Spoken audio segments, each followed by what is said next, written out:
Roger, welcome to the show. Jonathan, thank you so much for having me. Absolutely. This is the second time that we've had a chance to do this over video. Maybe one day we'll be able to shake hands and have a coffee in person, but my fellow CMA member, I appreciate you coming on this show. Isn't it fantastic that we can actually do this when we've got the pond between us? I don't know how, it must be at least 3,000, 4,000 miles, and yet we can chat, we can record it and distribute it, and everybody can join in. I love it.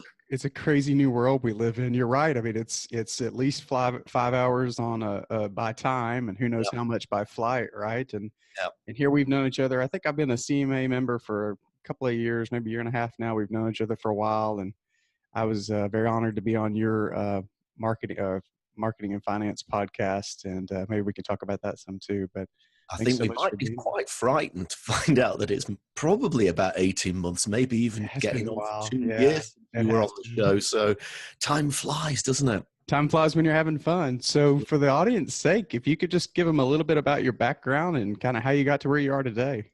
Yeah, Jonathan, I've always been a marketing guy. I describe myself as a marketing guy from Edinburgh.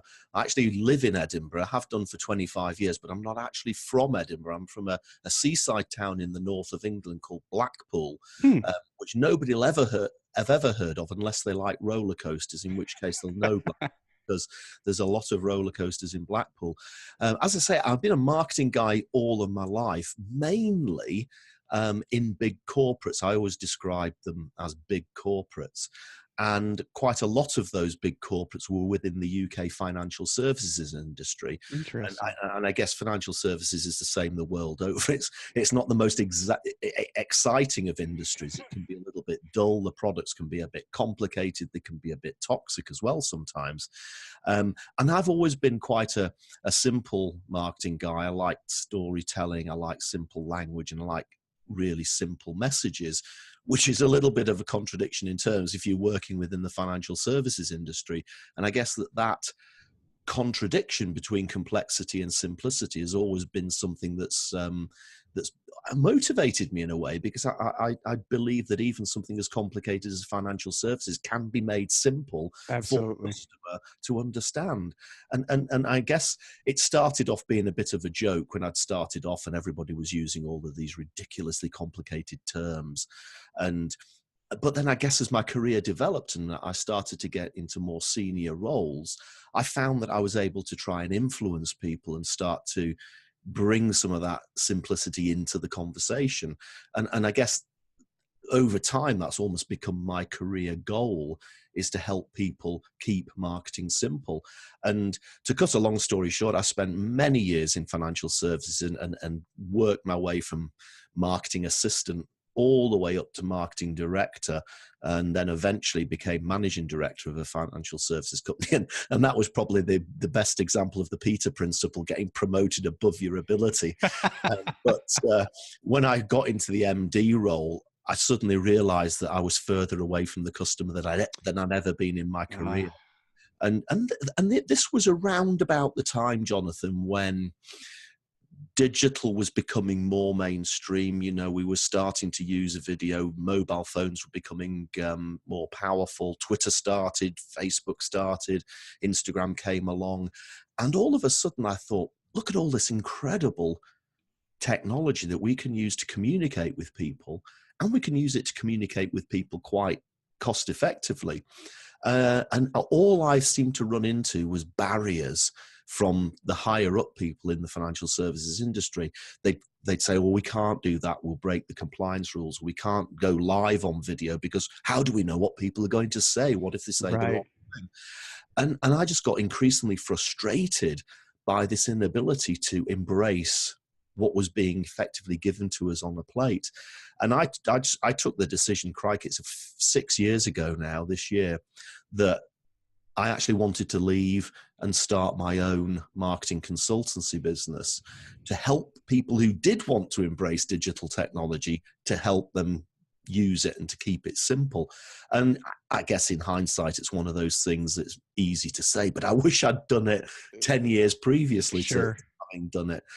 Because over the last 6 years, I've met loads of new people like yourself, got involved with CMA and other organizations, and had some fun, but also created some really good content, some really good videos, some really good strategies. And I just think that I've almost found. So it's my second career, but I've refound a sort of real passion that possibly the financial services industry was starting to chip away at me a bit, and that frustration was just there. Whereas now I can talk to people who genuinely want to get involved in this stuff and genuinely want to use it to make a difference. And of course there are downsides, because using digital technology now is easier than it's ever been.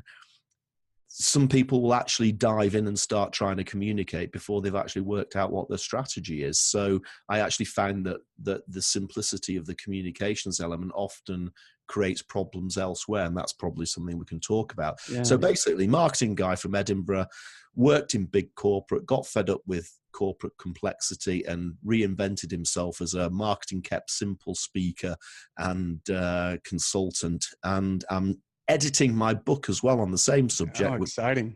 Probably about 75% edited, and I need to finish. The last chapter still needs to be written, but it's there. And then I've got to think, got to get this thing published now. Got to get it done. I'm curious, Roger, did you, that switch about 6 years ago, was there always a leaning toward wanting to be entrepreneurial? Was it truly just the frustration around corporate world not being maybe what you wanted it to be, or the work you wanted to do, or the way you wanted to do the work? I'm curious about that entrepreneurial journey to get to that point. Yeah, Has something that's always on your radar? Really good question. And I guess I've always liked to work in a sort of lean, almost like startup environment. Oh, yeah. And I guess even though I used the words big corporate, quite a few of the companies that I've worked in have been small startup companies, even though I guess sometimes they may have been part of an overall bigger group company. Right. They have effectively been left alone to be autonomous and get on with it themselves. And so to a large extent, I always felt as if I was quite entrepreneurial, even though I was in a corporate environment, because we were given that freedom, I guess. I suppose towards the end of my time in big corporate, the company that I was working for was bought out by a even bigger corporate, and they sort of decided we're going to move more to an overall brand structure. So all the business units effectively got merged into one great big complicated blob, and that's when it just felt, hold on a second, all the freedom, the autonomy, and the creativity is being stifled by the bureaucracy of running such a big corporate. And it's like I say, when I got promoted to managing director, and I spent all of my time in regulatory meetings and meetings about whether there was going to be a meteorite falling on Edinburgh and what would we do if there was an alien invasion or whatever it was. And I'm thinking, this isn't me. I talk to customers and I find out what customers want, and I build products to meet customer needs. And now I don't seem to talk. I'm not doing that. Yeah. And I think it was that moving from the more entrepreneurial, smaller business unit to that bigger corporate, horrible bureaucratic monster that eventually. Was it a slow change? So a lot of the entrepreneurs I talk to, it can be one of two ways. They either come to this realization very quickly, I'm going to be on my own, off I go, or it builds over time. For you, was it building over time to this point? It was, and I think there was a number of things that happened over probably about 18 months. Sadly, a couple of which I'm not allowed to talk about because I had to sign a non-disclosure agreement. Sure. But there was just a few things which put me in a position as a lifelong marketer who has always believed that the customer is absolutely the first thing that matters. I mean, I still say it in my talks, marketing, if you want a definition of marketing overall, I believe it is a deep and almost obsessive understanding of the customer, and everything starts there. But I got myself put in a position as managing director where I was forced into a few positions where the customer took a battering, and it just went against every fiber of my being. It was when the very top layer put profit before absolutely everything. And I'm not saying that you shouldn't put profit quite high up. That's what you're in business for overall. But when profit starts to interfere with the customer and what the customer's experience is, and worse, when it is actually detrimental to the customer, that was when I sort of came to the end of my tether, as it were. And finally, after a few of those things sort of built up, it was like the straw that broke the camel's back, and that was it. Do you remember that day, or do you remember the day you sort of decided, all right, this is it, I'm really going? There was one time where I'd spoken to a customer, having spent about a good couple of days trying to sort out a major problem, and I'd agreed as the leader of the business that we would actually do what was right by the customer. And then I got overruled a few days later by one of the higher up people within the group environment. And I had to phone that man back, who I'd already said yes to, and said, do you know what? Just kidding. Yeah. And it wasn't in my, in my psyche to ring up and say, I'm sorry, but I've been overruled by somebody. I don't pass the blame on. So it was a horrible time, a very horrible time. And that was the final, almost like the final nail in the coffin. And just as a complete coincidence, this business was always in the position of doing what I would call a restructure every 18 months, where they get people to apply for their jobs again. Yeah. And they started another of these processes. Oh, Roger, we want you to apply for your job again. Don't worry, you'll get it. It's fine, but we need to go through the process. Jeez. And I just said to them, do you know what? I don't want to. If you want me to stay in this job, you can. I'll stay in it. But if you want to me, I'm off. You need to apply for the job that you've been doing for umpteen years and getting all kinds of results. Yeah, the industry. So for everyone who doesn't realize, Roger and I come from similar industries, both with marketing backgrounds. His is far more advanced than mine. Mine's on the banking side. And so the financial services industry can be that way. I'm curious, we'll transition into what you do and talk more about marketing made simple. But one more question on this. I'm curious, in the 6 years, especially with the prevalence of fintech companies and things like that, do you feel like this has changed at all even in a small part, or do you feel like we're still kind of there? I have an opinion on that as well. Yeah, UK financial services has come a long way. I have to say there are quite a few interesting startups. I was looking at one just the other day. It's actually in the life insurance sector, and they've launched an app. It's called Dead Happy, and I kind of like it because it is a bit quirky, and they've taken a rather taboo and quite dull subject, life insurance, and done something a bit out there with it.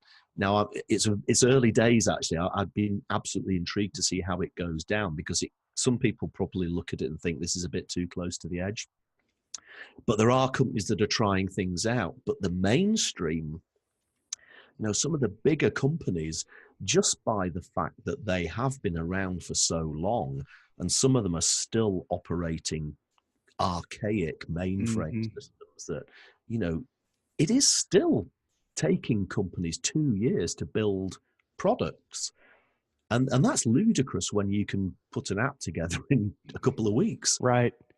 But some of the big companies are just so totally meshed in this old architecture. And then they all look the same, right? I mean, then we just have, if we're talking about banks, then bank after bank after bank, they all look the same. The only differentiator is maybe their people and their service level, but they all offer pretty much the same stuff through the same processes, and they just all look the same. So it's, and we could go on off at a tangent on that. I do have a theory that, again, within UK financial services, I'm sure it's probably the same in the States as well, is there's almost that desire within the corporates to be the same as everybody else. Nobody wants to make a big leap.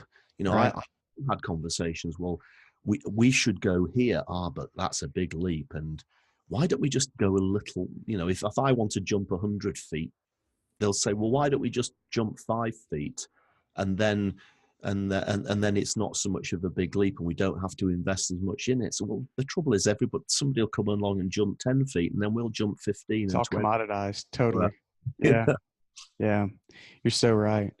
Well, let's talk about marketing made simple, man. I mean, listeners are wide range, but a lot of entrepreneurs, especially newer entrepreneurs, and I can't wait to hear your thoughts on how they can, simplify this marketing process and be deliberate about it. So I know you do some great talks about it, and been involved with Chris Ducker's podcast, and I believe his Youpreneur Summit too. So walk us through your thoughts on marketing for especially early stage entrepreneurs.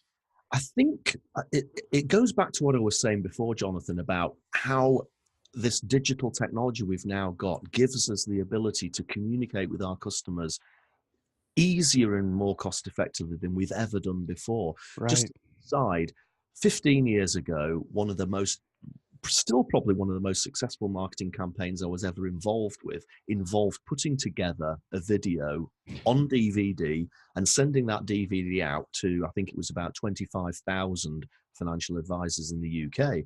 So we got a film crew to film the shot, locations, light rigs and microphones and all of that sort of thing, had the film edited, pressed 25,000 DVDs, printed 25,000 sleeves for the DVD to go into, printed 25,000 glossy brochures to put the whole lot in, and an envelope, and posted it out snail mail to all of these 25,000 people. And I think the entire campaign cost about £100,000, and that was 15 years ago. So right, £150,000 now. Whereas today, I could film all of that on my iPhone, then upload it to YouTube and email to the 25,000 people. So you probably wouldn't do it on your iPhone at that sort of corporate level, but you could. And you could do that for a fraction of the cost. So digital technology has suddenly made marketing accessible to everybody, not just those big companies with deep pockets. And I do think there's a downside to that. Okay. But when I talk to people about marketing, I still think from my traditional being educated as a marketer that marketing is all about doing research, working out who the customer is, working out your target customer segment, finding out what that target customer segment's needs are, and then developing a product or service to meet those needs, setting yourself a goal, and then deciding whether to communicate with them through advertising or through blogs, videos, whatever it is. Whereas nowadays, when people talk about marketing, the communication bit is all we ever hear about. Right. You can go to a marketing conference and there'll be a session on video, there'll be a session on email, there'll be a session on podcast, there'll be a session on Facebook ads. But that's just a part of it. That's not a thing about market research or target avatars or anything. And it really struck a chord with me. Yeah, I mean, as you say, I've been doing the Marketing and Finance podcast for 4 years now, and I did an episode about 3 weeks ago, and I had lots of good feedback on it. And that whole episode came about because I was scrolling through my Twitter feed, and I came across a tweet by somebody that I used to know many, many years ago, and he posted a question, something like, if you were putting together a marketing department from scratch, either as part of a startup business, which is really relevant to what you're doing with your podcast and your listeners, or as part of maybe a smaller company where you've been outsourcing some marketing work, but you want to bring it in-house, what's the first thing that you should do? And of course, I was about to respond, and then I noticed that he'd had about 20 or 30 answers already. So I clicked on the link, and Twitter reveals all the replies. And the first reply was, you've got to buy some video equipment because video is the most effective way of communicating these days. Now, I agree that video is an effective way of communicating. I'm not disputing that. The second one was, you need to build yourself an email list. And all the way through, all of these answers were, you need to do a bit of tactical communication. And funnily enough, nobody actually said you might need to hire. You can communicate too. And I'm thinking, this is ridiculous. So I actually replied to the tweet and said, actually, before you do anything that everybody else has said, you've actually got to start with who your customer is and do the research and find out what their needs are, pain points, whatever you want to call it, and develop an offer. And then you can start playing with video and email lists. And I went away and recorded a sort of 25-minute rant on this subject. Yeah, I'm going to link to that, by the way. That was awesome. and I've had lots of people came back and said, that was a really good episode, really poignant. And in fairness, Jonathan, it's one of those one, I saw the Twitter thing. I went away, did myself a quick mind map, turned the recorder on and spoke for 15 minutes. And I think maybe I had to chop about 10 seconds here and 10 seconds there. But the whole thing just came pouring out. And I do think that that's a big problem we've got in this world we live in now, is that marketing has become just about communications to a lot of people. If you go on the street and say tell me what marketing is, people will say it's advertising or it's videos or it's Facebook ads or whatever. I very rarely hear people mention the word research or customer segmentation or products, or that sort of thing, or even setting goals. So it's almost as if we now dive into the tactics before we've even done the strategy. And yeah, strategy, I think we had this conversation when you were on the show 18 months ago. Strategy can scare people off because strategy has this feeling of complexity about it. It's not sexy either, right, Roger? Yeah. I mean, maybe that's part of the problem. The communication is the sexy part. It's the end game. We all get to see it, but we don't get to, but everybody sees it. I see this person with this great Instagram feed. I see Roger and his amazing videos he makes and posts on YouTube. I see the end result, but it's this work that goes behind it. And, even though you were saying, you looked at Twitter questions and ended up turning yours into a 15-minute video, it's an awesome video, but there was still market research there because you were able to look at what people were saying and think about it and all those things. So I mean, is that, I don't want to put words in your mouth, but is that what you think the challenge is because the ink technology has made things so accessible that we just want to jump right to that end game instead of doing the work it takes to really make sure you're going to the right people in the first place? I think you're absolutely right. And I will hold my hands up as well. And, I'm not holier than thou. I make these mistakes as well. I do it every day. a new app comes along for the iPhone or a new social media platform, and I dive straight in. Oh, this is great. How can I use this? And then I have to stop myself and say, Roger, listen to your own propaganda. You've got to do the work first. And I think that I don't know whether it's actually the case, but I think we're breeding's probably a horrible thing to say. We're creating a generation of marketers who are really just communicators. So when you hear people saying digital marketing, they really mean digital communication. Social media marketing really means social media communication. And email marketing means email communication. And what I fear is happening, that maybe in the past we would have had a marketing person or a marketing manager who would be in charge of research, product, and the 4 Ps of marketing, I guess, if you want to go back to textbook days: price, product, place, promotion. Somebody would have been in charge of all of that. I feel that maybe in some companies these days, marketing is seen as just the communication. So somebody does all the other stuff, and then we hand it to the marketing people to communicate it. But that just goes against everything that I've ever believed, because how can you communicate about something if you've not been involved in the whole understanding of the customer and the building of the solution? There's a professor who's a bit sort of Marmite in the way people view him. He's called Mark Ritson, and he writes for the UK magazine Marketing Week. But he describes it that marketing departments have almost now become the colouring in department as opposed to the strategic department.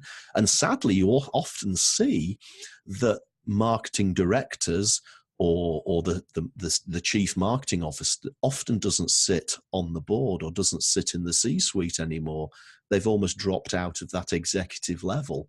And that's possibly because marketing as a discipline is now seen just as communications. That is desperately sad, because you can communicate 1,000 times better if you've done all the strategy work first. And let's not call it strategy. We'll call it planning or customer research or customer understanding. But if you do all of that, my goodness, your marketing communication will be better. Yeah. What are the benefits? I mean, if you're doing the right activities, you're doing your research and you come up with your strategies and your target avatar. And so you know who you're going to target. I mean, what do you feel like are the real benefits when you're working with clients? I mean, I imagine some of it is the marketing dollars go further.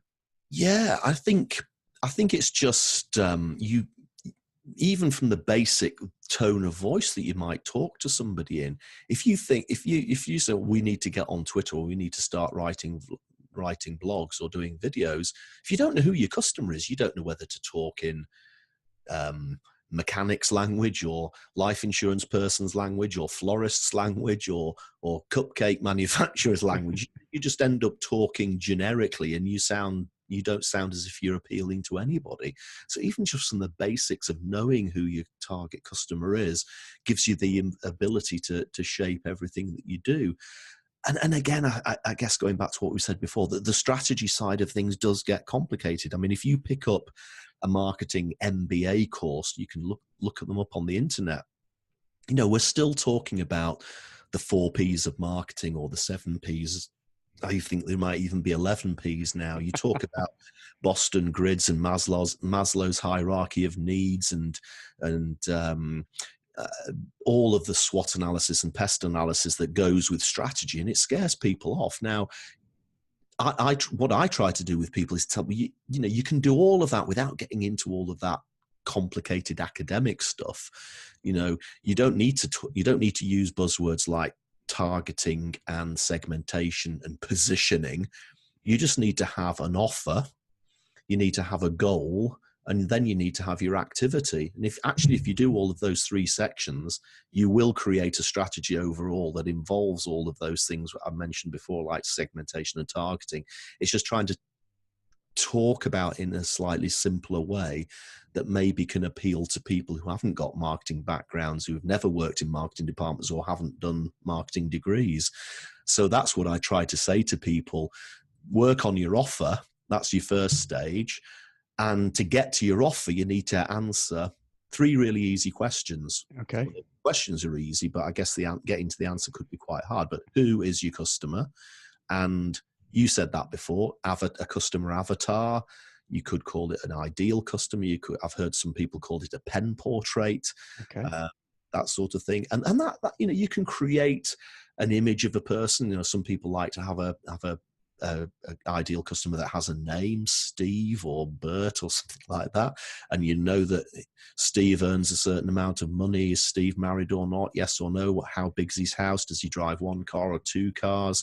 Which TV programs does he like? Is he into Game of Thrones or Downton Abbey, or is he a prog rock listener or dubstep listener? And you get that feel for who the person is, and that allows you to start understanding who they are. I mean, it could be a bit of a game coming up with a customer avatar to a certain extent, but it gives you an idea as to who your customer is and how big the market might be. And then you might jump onto the Facebook ads functionality with no intention of doing Facebook ads, by the way, but just use that to say, well, here's the world of Facebook people. I'll put him in that it's a male 35 that I'm targeting, and that brings your audience down. I'm going to look at people in the UK, and that brings your audience down. And I'm going to look at people in Edinburgh, and there you go. And all of a sudden, you're looking at me stood up, and I'm in the garden, and that's me as the target avatar. Right. But it can give you a feel for how many people there might be out there who you could talk to. The second question is, what is their problem, or what is their need, or what is their issue? And the problem is usually, somebody's hungry, therefore they need a snack. Somebody's going to a wedding, therefore they need a haircut. Somebody's going to a wedding, therefore they need a new dress or a new suit. The problem gives you the opportunity to create the solution, and that's usually the product or service. And then the third question is, how can I solve that problem, or we solve that problem better and preferably different to everybody else. And I always use the word different there, because if you only try for better, then you're going to get into that game we were playing before, where I go 5 feet forward and then somebody goes 10, then 20, etc., etc. And if you actually answer those 3 questions, if you think about it, the who is your customer in academic terms is your segmentation and targeting. The what's their problem is the more in-depth research once you've identified that person. How do we do this better and different than anybody else? That's your product development and refinement, and a bit more research to get the product absolutely spot on. And once you've got the answers to those questions, you've pretty much done the strategy. And how do we do it better and different than anybody else means you've got to look at the competitors and that sort of thing. So that's the first bit. That's your offer. Then work out what your goal is. And it's you'll know this as well. So many people haven't got goals as part of that. You know, oh, we're going to do Twitter marketing. Well, what's your goal? Everybody. No, we want to get people to respond to our tweets. You know, well, okay, you know, set yourself a revenue goal, set yourself a profitability goal, gross or net, I don't care what it is. Or it's a number of new customers a year, or it's a number of sales, or it's a combination of market share or something. But have a goal that you, Mark Ritson said this, I loved it on a video. Have a goal that you can hold me accountable for. In a year's time, give me a crackingly huge bonus for beating that target, or fire me for not meeting. Right. But again, you know, a lot of people will go straight into the communication before they've worked out what their offer is, or they may have a vague idea what the offer is. Yeah, everyone does like to jump straight toward offer. I'm not saying I haven't done it either. I love the mention of goals, because without a goal, there's no analytics to measure. It's sort of too subjective about what you're going to do. So Roger, that's such a great breakdown of what we could call marketing simplified, right? Just sort of a 3-step process of who's the target, what's their problem? Yeah, sorry, what's their problem, and then how are you going to do it? How's your solution going to be better? That's so and that's it, and that's it.